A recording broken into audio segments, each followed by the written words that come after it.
بسم الله والحمد لله والصلاة والسلام على رسول الله وعلى آله وأصحابه ومن والاه أما بعد فأعوذ بالله السميع العليم من الشيطان الرجيم يا أيها الذين آمنوا اتقوا الله وابتغوا إليه الوسيلة وجاهدوا في سبيله لعلكم تفلحون إن الذين كفروا لو أن لهم ما في الأرض جميعا ومثله معه ليفتدوا به من عذاب يوم القيامة ما تقبل منهم ولهم عذاب أليم يريدون أن يخرجوا من النار وما هم بخارجين منها ولهم عذاب مقيم.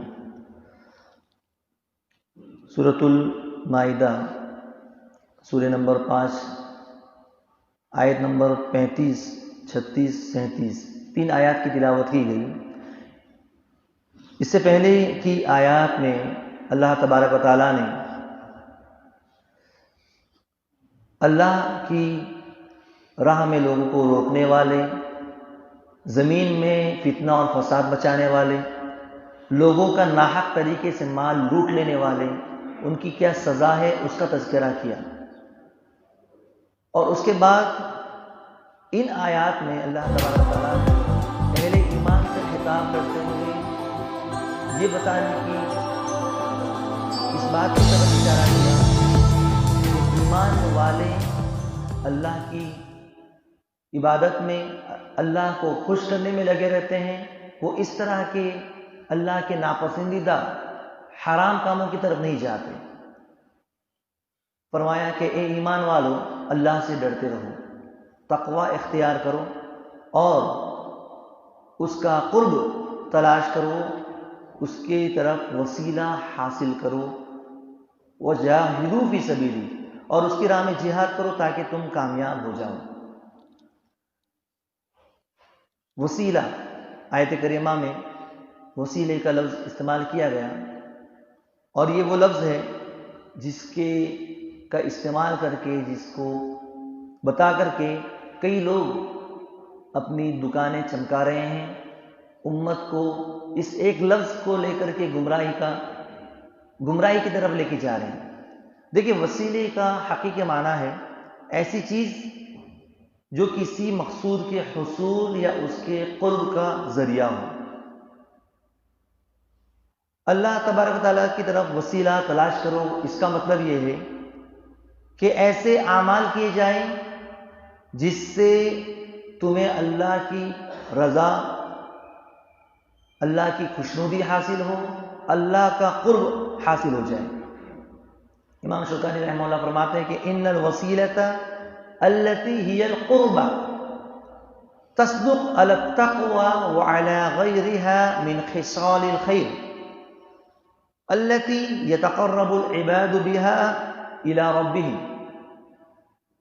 وسیلہ جو قربت کے معنی میں ہے، تقوی اور دیگر خصال خیر پر صادق آتا ہے، یعنی نیکی کے کاموں پر صادق آتا ہے، جن کے ذریعے سے بندے اپنے رب کا تقرب حاصل کرتے ہیں، قربت حاصل کرتے ہیں، نزدیکی حاصل کرتے ہیں.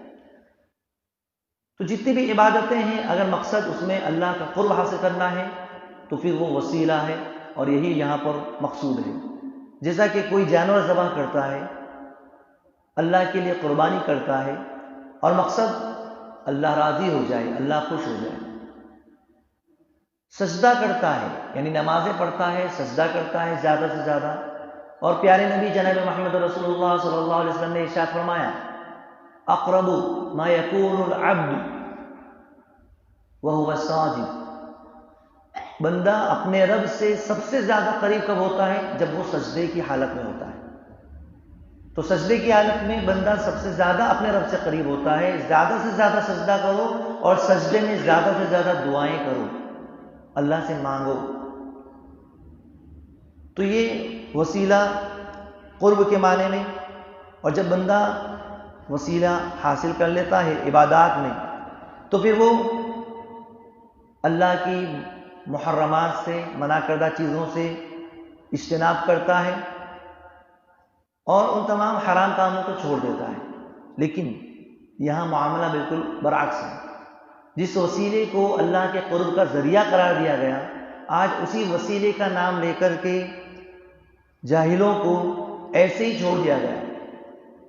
اسی حقیقی وسیلے کو چھوڑ کر قبروں میں مدفون لوگوں کو جو قبروں میں ہیں ان کو اپنا وسیلہ سمجھ کر ان سے دعا کی جاتی ہے، مانگا جاتا ہے، جس کی شریعت میں کوئی بھی بنیاد نہیں ہے.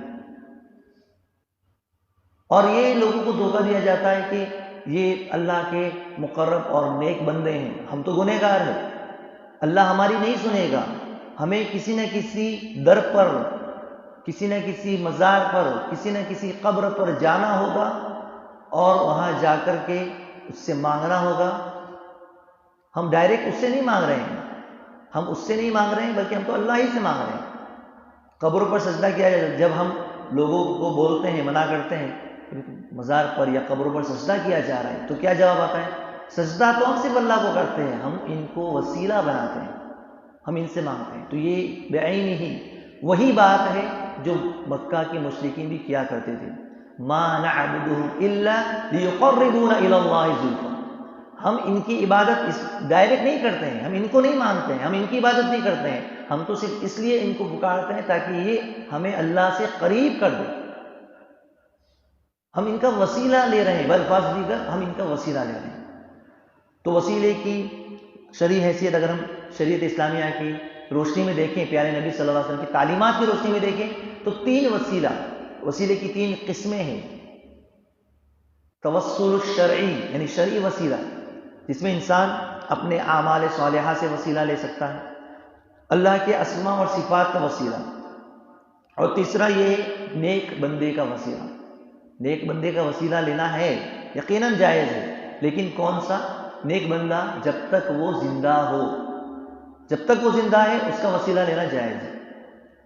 یعنی کوئی نیک آدمی جو 5 وقتہ نمازی ہے، نیکوکار ہے، بظاہر انسان، کیونکہ حقیقت حال اللہ ہی واقف ہے کہ اس کے دل میں کیا ہے، وہ شخص کیسا ہے، اس کے حقیقی حالات سے اللہ ہی واقف ہے. لیکن بظاہر جو ہم کو نیک معلوم ہوتے ہیں، جو 5 وقتہ نمازی ہے، اللہ کے مقرب، اللہ کے ولی، ہم ان کے پاس جا کر اپنی درخواست رکھ سکتے ہیں کہ مجھے فلاں مصیبت ہے، آپ دعا کر دیجیے کہ اللہ میری مصیبتوں کو دور کر دے. اور اس طریقے سے ہم اس وسیلے کا اختیار ہم کرتے ہیں، لوگوں سے کہتے ہیں کہ لوگوں کے لیے دعا کر دیجیے. کوئی بیمار ہے ہم کہتے ہیں دعا کر دیجیے، کوئی پریشانی ہے ہم کہتے ہیں دعا کر دیجیے. یہی مقصود ہے نیک لوگوں کا وسیلہ لینا جب تک زندہ ہے.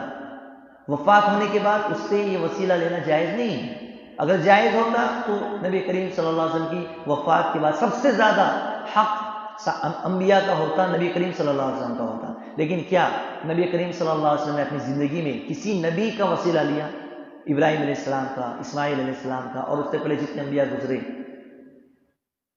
یا یہ کہ ان کی قبر کے تعلق سے جو ان کے پاس جاتے ہیں؟ بلکہ پیارے نبی نے اپنی وفات سے پہلے یہ کہا، لعنت کی، لعن اللہ الیہود والنصارى اتخذوا قبور انبیاء مساجد. اللہ کی لعنت ہو یہودیوں پر، اللہ کی لعنت ہو عیسائیوں پر جنہوں نے اپنے انبیاء کی قبروں کو سجدہ کا بنا لیا. اللہ کے رسول صلی اللہ علیہ وسلم نے تو واضح طور پر منع فرما دیا. یہاں تک کہ بخاری کی روایت عمر رضی اللہ تعالیٰ عنہ کا فعل، عمر رضی اللہ تعالیٰ عنہ سے زیادہ نبی کریم صلی اللہ علیہ وسلم کو کون چاہتا ہے؟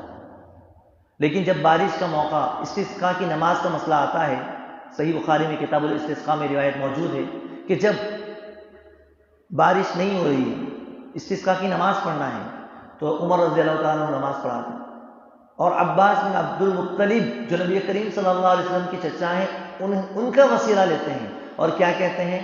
اِنَّا كُنَّا نَتَوَسَّلُ بِنَبِيِّنَا فَتَسْقِنَا وَإِنَّا كُنَّا نَتَوَسَّلُ بِعَمِّ نَبِيِّنَا فَتَسْقِنَا فَيُسْقَوْنَ، کہ جب تک ہمارے نبی ہم میں زندہ تھے ہم وسیلہ لیتے تھے نبی کا. آج نبی ہمارے درمیان موجود نہیں، ہم ان کے چچا کا وسیلہ لیتے ہیں کیونکہ وہ زندہ ہیں، عباس بن عبد المطلب. ہم ان کا وسیلہ لیتے ہیں، اے اللہ ان نیکوکاروں کے واسطے سے ہم پر بارش نازل فرما، اور پھر ان پر بارش نازل ہوتی تھی. تو یہ وسیلے کا مفہوم ہے. وسیلہ اللہ کے اسماء و صفات سے لیا جا سکتا ہے کہ اللہ تو بڑا ہی رزاق ہے لہذا ہمیں رزق عطا فرما، یا اللہ تو بڑا ہی غفار ہے ہمیں معاف فرما، تو عیبوں کو چھپانے والا تیری ذات عیبوں کو چھپاتی ہے، پردہ ڈالتی ہے، اللہ ہمارے عیب کو پردہ پوشی فرما۔ اس طریقے سے ہم اللہ کی صفات کا وسیلہ لے سکتے ہیں۔ اسی طریقے سے زندہ آدمی کا وسیلہ لیا جا سکتا ہے، اور تیسرا اپنے نیک اعمال کا وسیلہ، جیسا کہ غار والوں کا قصہ مشہور ہے، بخاری کی روایت۔ 3 لوگ جب غار میں پھنس گئے اور جب بچنے کی کوئی راہ نظر نہ آئی، غار کا دروازہ بند ہو چکا تھا، وہ لوگ پناہ لیے تھے، تو پھر ہر ایک نے اپنے اپنے نیک اعمال کا وسیلہ لیا۔ تو جیسے جیسے انہوں نے وسیلہ لیا کہ اللہ اگر میں نے یہ کام تیری رضا کے لیے کیا ہے تو غار کا دروازہ، اس کا پتھر ہٹ جائے، اور تھوڑا تھوڑا کر کے پورا پتھر ہٹ گیا، راستہ کھل گیا۔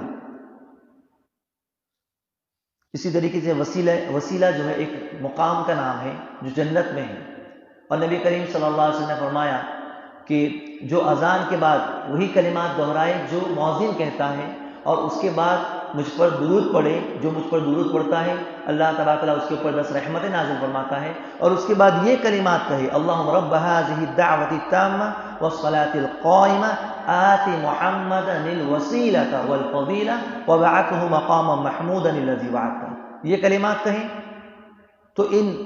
تو من یسأل لی وسیلہ حلت له الشفاعة یوم القیامہ، جو مجھ سے اس وسیلہ طلب کرے گا میرے لیے تو اللہ تعالیٰ میرے لیے قیامت کے دن اس کے لیے میری شفاعت حلال ہو جائے گی، سفارش میں اس کے لیے کروں گا۔